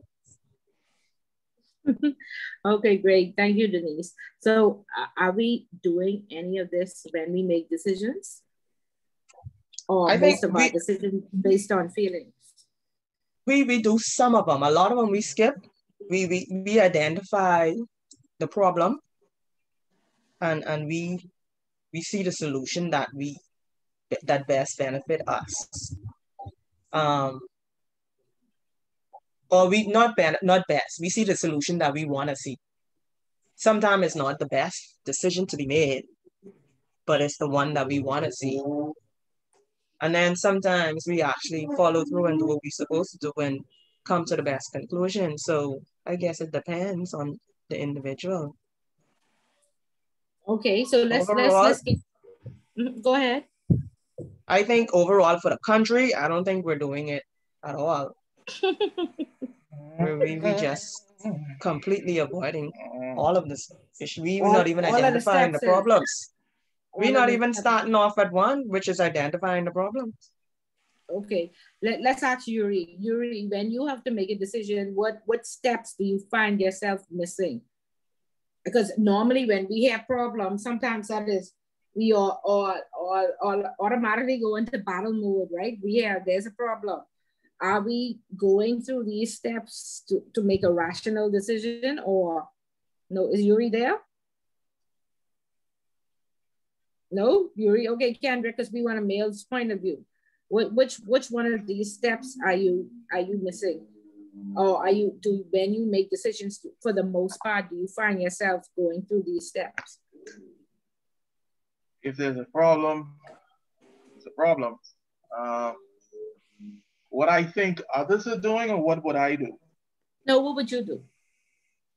Which steps in this 7-step process? Because remember, I said earlier, one of the hardest things for most people to do is make a decision. And then some of us who feel like we can make decisions, if there's a problem, we automatically get into like defense mode. Well, you can't when things go wrong, we get upset rather than calmly digest it and just deal with it, right? So when it's time for you to make a decision, do you go through these steps, or do you just say, this is what I say? Okay, but that's the short circuit way. Do as I say. That doesn't make no sense. I think it's more or less once you've identified the problems, and if you're making it as a group, then that's when the democratic style comes in. But if I have to make a decision, gather all the relevant information, and then see if I can develop the alternatives and evaluate either. I would probably speak, if it's something beyond me that I'm not used to. Kendrick, yes, ma'am. Are you doing any of these steps? I'm doing you. I'm asking you at work, if there's a problem at work and you have to make a decision, you really collecting information and developing alternatives? Truly? Because depending on the urgency of the decision that has to be made, if it's something that is a little bit over my head, I'll seek advice from someone else. Yeah, I'm seeking advice because I have to, because it's over my head. But if it's something that I'm completely familiar with that I can deal with, I'm going to make the decision. Hands down. I'm going to go through, look for the best alternative that works best for either if it's dealing with the company or dealing with the department or the individuals at hand. Let's say a customer irate.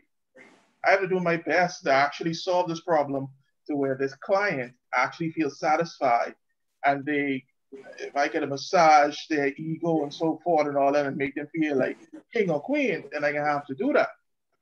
Okay. But, and are you following up and evaluating to say, well, perhaps I should tweak this decision, it wasn't the best decision, or to say, okay, fine, everything is back to normal? Are you following up? I think you have to follow up to do your due diligence. You have to follow up, because if you don't, then you're gonna have issues, because then you don't know if it was effective or not, and then you really don't grow from that particular point as an individual. At least that's the way I look at it. Okay, so good. So you do go through these phases before you make a decision. Yeah, I think it's prudent to do so. Okay, so let me get a little personal. What about at home? What about if your significant other identifies a problem? Okay, and we talk about a whole different ball. Why is it different? Hey. There's a process. Jury. At work. Is he going on feelings now? He going on feelings now. Hold on. Let me explain something. Y'all say if something happens at home, right?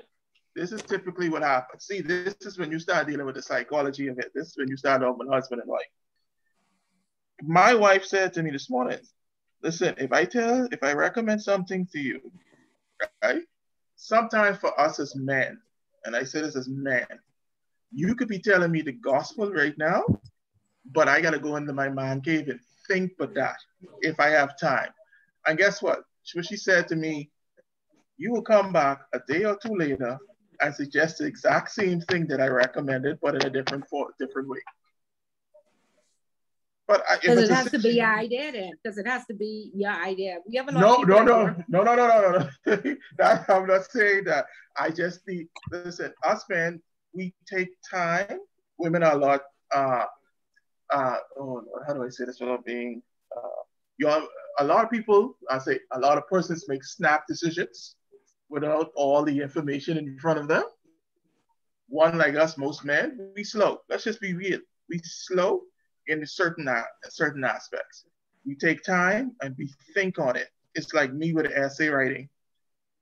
If you put an essay in front of me, I could give you some of the details, but if I could spend time with that, I think I could dissect it and what I want to do a whole lot better. So it's just taking a little bit of time to look at it and just, Yuri, let your boy down. All right, Yuri. But Kendrick, your wife said something today. You collecting relevant information. Mm-hmm. You developing alternatives. No, he's not. Kendrick is lying. Listen. I am okay.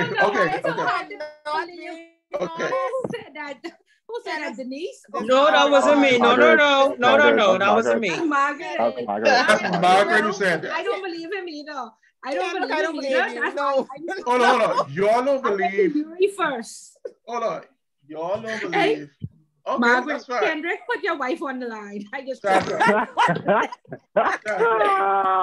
joking. But... She watching. Okay, Kendrick.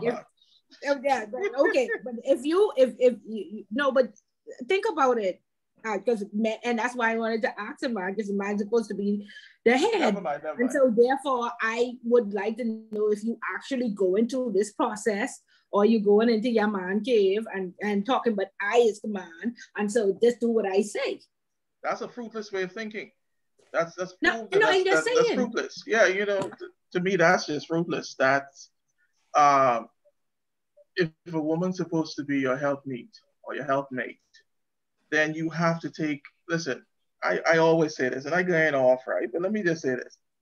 There are certain things that my wife sees that I don't see. So therefore, when she speaks, in certain regards, I listen automatically. And we sit down and discuss, because there's just certain things that I'm just not going to see, but she sees it. It's called a gift of intuition. Yuri, understand that point, you'll be all right. Fox, Kendrick, Fox. Correct. Okay, so Yuri, again, at work and at home, are you going through this decision-making process and ensuring that you make better decisions? my thing is I want to hear like all perspectives before a decision is made. So I could agree with and I could agree with Kendrick when he says like that takes time. Because if something is said before me and I have to really make a decision on it, I'm just not gonna like read it and act on it. I really have to like sit back and say, okay, if I do this, what will be the outcome of this? If I do A, B, C, what will be the outcome? Right, what will X, Y, Z look like? Because I'm really looking at what the end result is going to be, not basically how am I going to do it. So what I do appreciate hearing all points of view before the decision is actually being made. Okay, and so you are going to evaluate the alternatives and then select the best one, or are we just selecting alternatives that benefit us? We using what benefits. Usually it will be mine. Well, see, you are your own. You go down a dangerous road. But anyway. Usually, no. Based on the situation. But yeah, because if you tell me to do this, I'll say, okay, why you want me to do this? And if I do this, what are your expectations? Like when I have like interactions and like when I meet with clients and I ask what is okay, you came in here looking for a solution, right? So before we like start doing the process, what are your expectations or what do you want to achieve when you leave this place? And when they answer, I ask in return, how do you think it should be done? And when they respond, I say, okay, it can work, but here are the setbacks that you may occur. Do you want to proceed by doing this? And if you don't want to proceed, then we go ahead. But I also suggest alternatives or a better solution that could get you the same result, but I can like save you time, I can save you money. Okay, and so we implement this decision, say January, and then we see by, I guess March, when we follow up to see if it's all good and working, and we find out that there are some flaws. And it could be a decision just like we would have set the targets for the year in January, the pandemic happened, you know, and perhaps persons were, of course, every year when the targets are set, you know, we've had persons come and say, well, the economy is like this and blah, how are we gonna, you know, they never really feel that the targets are realistic.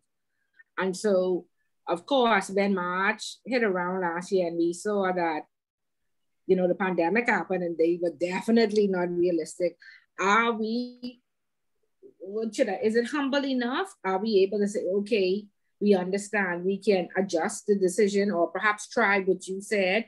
Can we, as our ego under control enough for us to say, perhaps we made a wrong decision, or what you did say, we can try it? Are we, what is it, ego, or what is it? What do we have to have?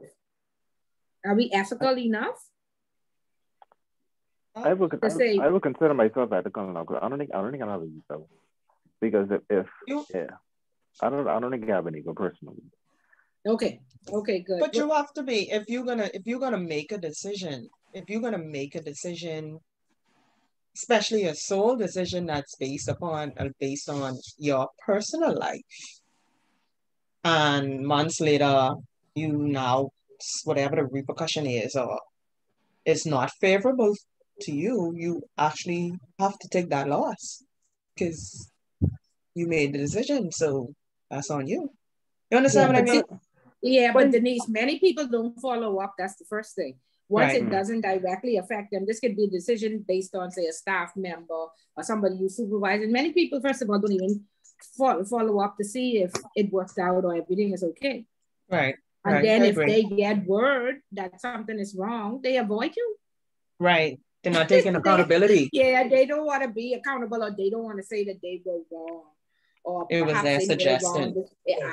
Or perhaps they made a wrong decision. And like I said, we don't live in perfect, and we will go through all these steps and still make the wrong decision. And what we need to do is document, like, you know, the information that we collected, document the alternatives and then say, okay, so perhaps I thought this was the best decision at this point and it didn't turn out right. Or perhaps it was the best decision at that point, you know? And so if you document it, you can follow up, or the next time you have to make a decision, you may not have to collect so much information or do so much research because you would have had. And I'm saying this because I work in compliance and I always, you know, have to, you know, try to remember, why did I make this decision at that point? So it's good that if you are going through this process where you are identifying, collecting, and developing, that you write a date and a time, because at that date and that time, that might have been the best decision because of the circumstance. Right. And that's why you made a decision, and now it's time to change. And even though it might have been that people just, I don't know, people are afraid to be wrong, people are afraid to fail, and people are afraid to like be accountable. Okay, I made the decision, it was wrong, it affected this person. People are afraid to apologize. Okay, so we need to get past that, because we are not perfect. This bullet is learned every day. I don't know it all. I still have to do research, and I have been wrong. And that's why I like us to brainstorm, and I like other person's perspective and point of view, because, you know, if you don't have a lot of exposure, then you wouldn't, you know, or if you don't speak, you don't get somebody's perspective, you don't understand from their point of view. So if you want to be well-rounded. Sorry, Yuri, be getting some background from you. Sorry about that. Yeah. So, you know, so be open to other people, other person's perspective, even if you are the supervisor, and they are the subordinate, or sometimes you are the subordinate and you have to supervise up, you know, but all of this is, you learn. The important thing is you will make mistakes, and then you learn from it, and you don't make the same mistakes continuously. Okay? Okay, good. Okay, great. Alternatives, Roseanne? Is Roseanne there?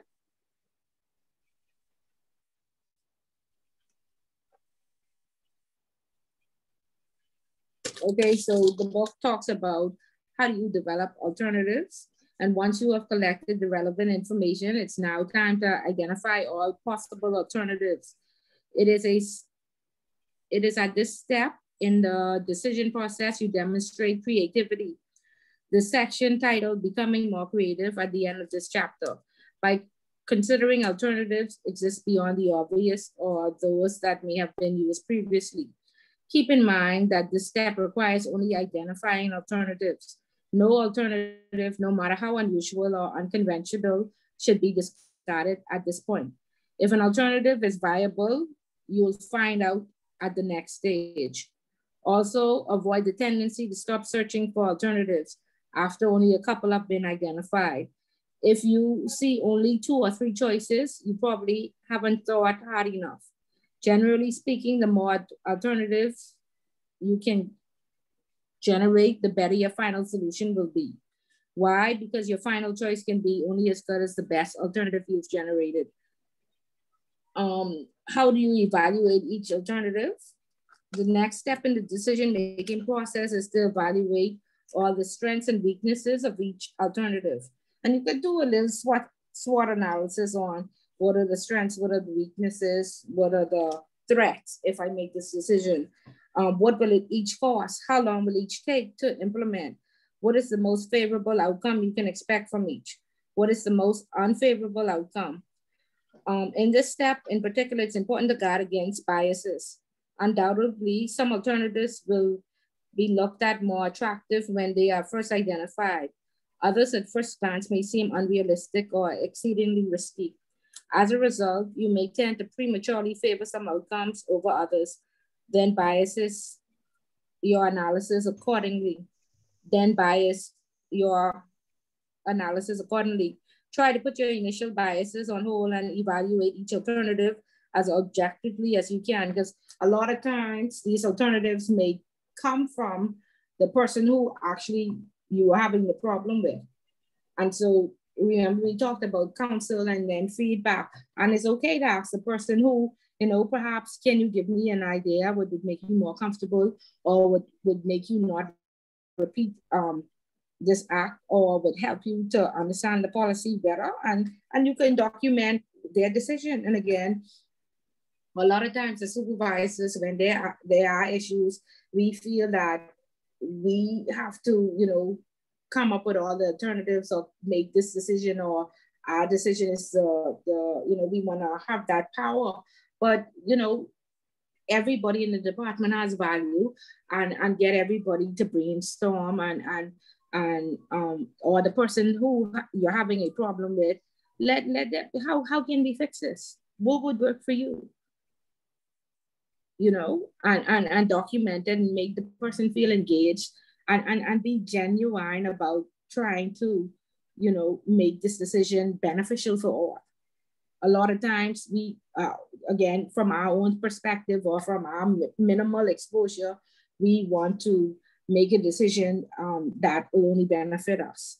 Okay, so ensure that you get some input from the person who the decision is going to affect. Okay, and most of the time it's the staff. Okay, so engage the staff and get them to all, you know, everybody brainstorm, and then once you come up with the alternative, say why. Because I'm the type of person, I always have to say, you know, understand why we are doing it this way, or why we would have made this decision, and what were the, I want to know. Are there any other, you know, I don't know. And I guess coming up, you know, some supervisors were offended by me asking, were there any alternatives? Is this the best decision? You know, can I give some input? And then some people were, you know, receptive to that. It just depends, you know, and you don't have to be rude or come across as, you know, you're gonna, you know, you have a problem and you wanna, you know, take the punishment, but it's okay to give a suggestion, and supervisors should be receptive because they don't know it all, and they definitely don't know from your perspective. Okay. Okay, Blakely, you want to talk about implementing the decision? Okay. Decision implementation is where thought moves to reality.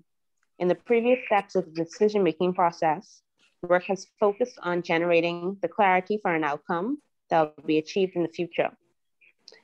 Even if you made the proper decision, it may fail if not properly implemented. You must convey the decisions to those who would be affected and get their commitment. Specifically assigned tasks, responsibility is allocate necessary resources and clarify deadlines.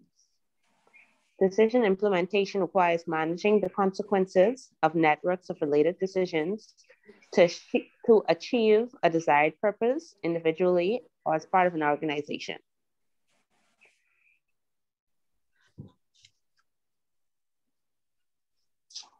Okay.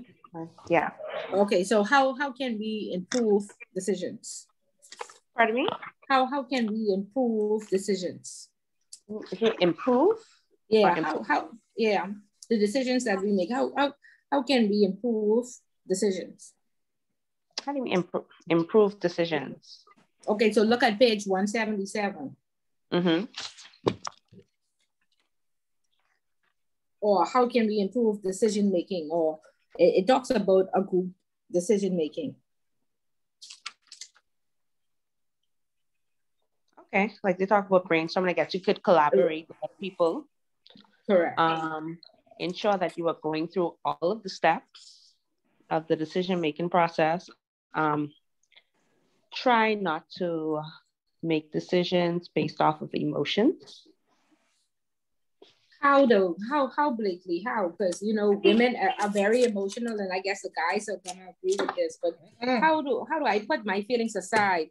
Or I had somebody, when we talked about salaries, you know, another manager came to me and said, well, Ms. Bullard, when I was a manager in the branch, my salary was this amount. And so therefore, I don't think her salary should go above that. And that was 20 years ago. Mm-hmm. I think you have to look at the entire scope of things, you know, put all relevant information into perspective. Okay. Okay. Anybody else? How do we control these emotions or these past experiences that we had where I didn't make that much money, even though the range is higher, the funds are available, and the person is deserving of that. The only reason we can't pay that is because when I was a manager in the branch 20 years ago, I didn't get that. So she shouldn't get that. How do we put these emotions on the side? I mean, Miss Bullet, in that instance, I think the emotions are good, because if you didn't have an emotion, if you didn't feel a certain way about that, you would never try and have a change. So in that case, I think emotions are kind of good. Okay. You could have just let it be. I get to let it be and say, yeah, okay, let's not pay them more than you made 20 years ago. Okay. Yeah, but I mean, those emotions where persons suffer or I never did like Miss Bullet anyway, and she made a mistake. One, when I was a teller years ago, throughout my career at Royal Bank, like I said, I had perhaps 5 supervisors, 3 loved me, 2 hated my guts. And this was a time when the lady just hated my guts, and I left my teller keys at home. And, there was always a spare in the back in the vault.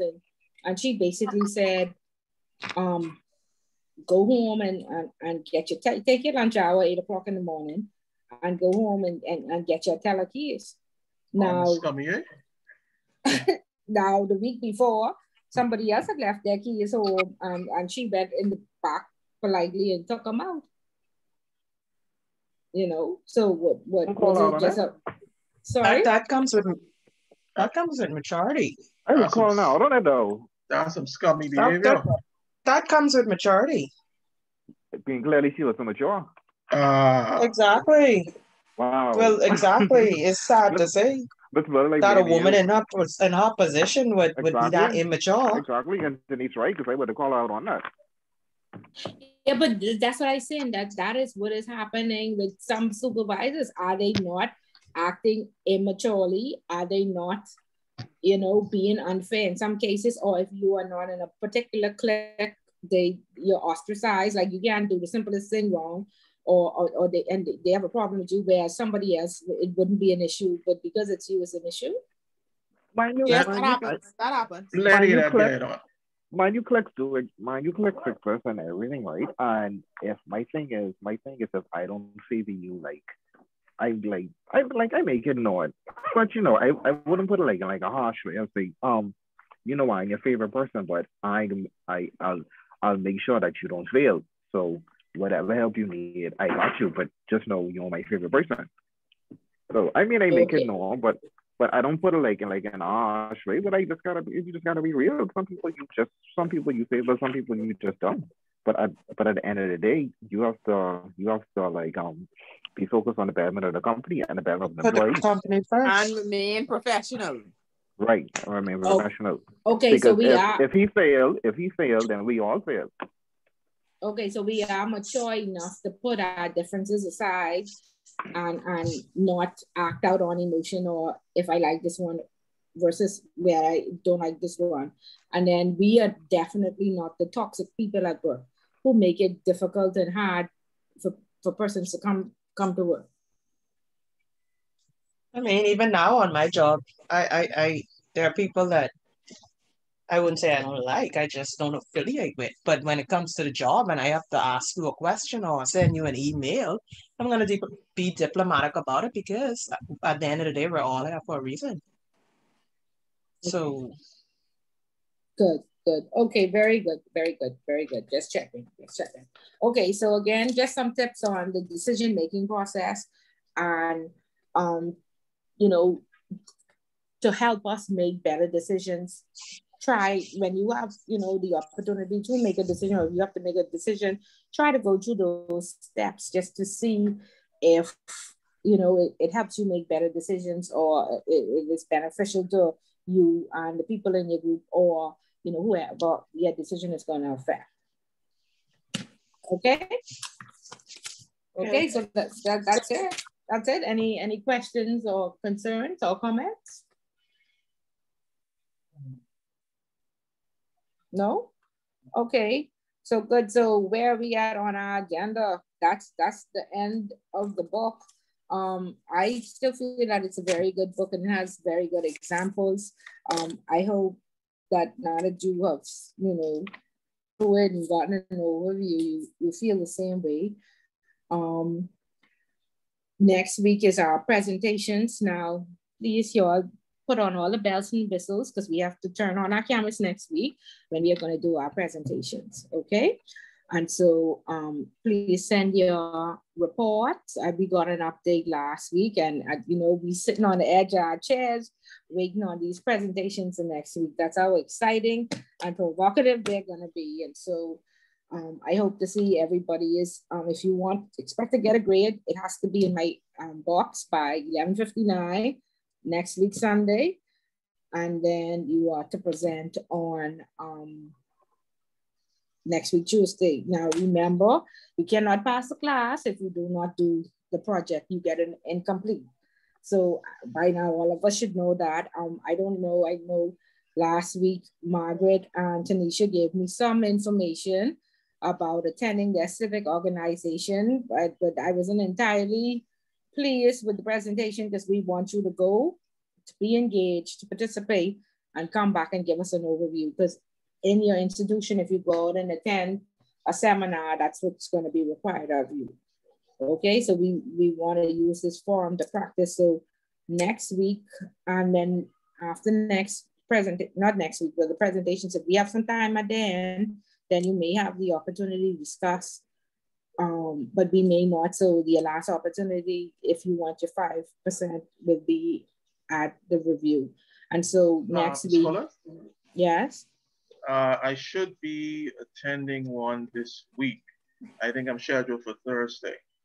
Okay. After the presentation next week, you said if we have time? Yeah, if we have time. If not, okay, then it'll have to be at the review session. Okay. But I sent 2 invites out.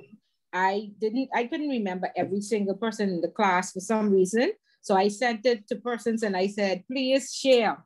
So I don't know if you had the opportunity to share it, but I think Kendrick and Yuri and Denise may have gotten it. Is that correct? Yeah, I got one for next week, Tuesday at 7 a.m. I think it's something relative to the insurance field. Okay. 7 p.m. I think. 7 p.m. I have a question when y'all. Go ahead.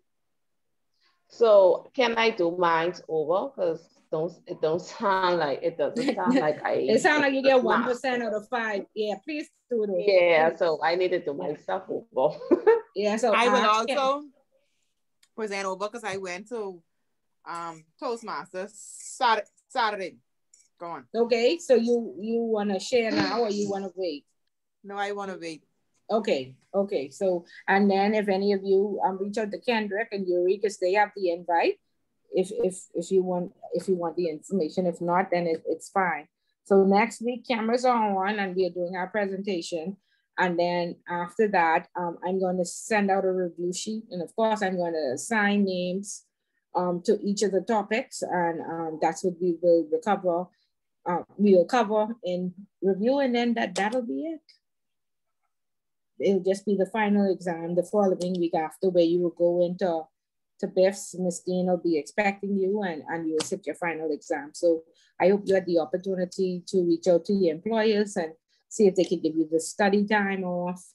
And you can, perhaps if you don't get the study time off, at least get off at 12 o'clock on that Tuesday so you're not rushed, you're not hungry, you're not overwhelmed, and, you can be, in a good space when you sit the exam and not have writer's block and what have you. Okay? Yeah. Okay, so good. We're clear about where we at. Please don't be like these people in the office now who did not get any points for participation and did not get their 5% and they failed the exam and they complaining now that Miss Bullitt did not give them sufficient points. Please, this is pre, you all had 14 weeks. So please don't go post to Miss Dean and Miss Dean calling me and saying, what have I done to these people? I have done nothing. I said, go and listen to the recordings. Every class, I said, please take this opportunity. So please take the opportunities and use the benefits. If not, it's nothing I can do after. Okay? Okay, so we'll have a pleasant evening, and we will see with cameras and lights on next week, everybody for their presentation. Okay? Yes, ma'am. Okay. Okay, good. So y'all have a great evening, and we'll do this again next week. Margaret, you first next week. No. We good on time tonight, Miss Bullet. Okay, great. I aim to make you happy each week. Yes, thanks. Okay, you're welcome. Okay, good night all. All right, Good night. Good night. Okay, bye.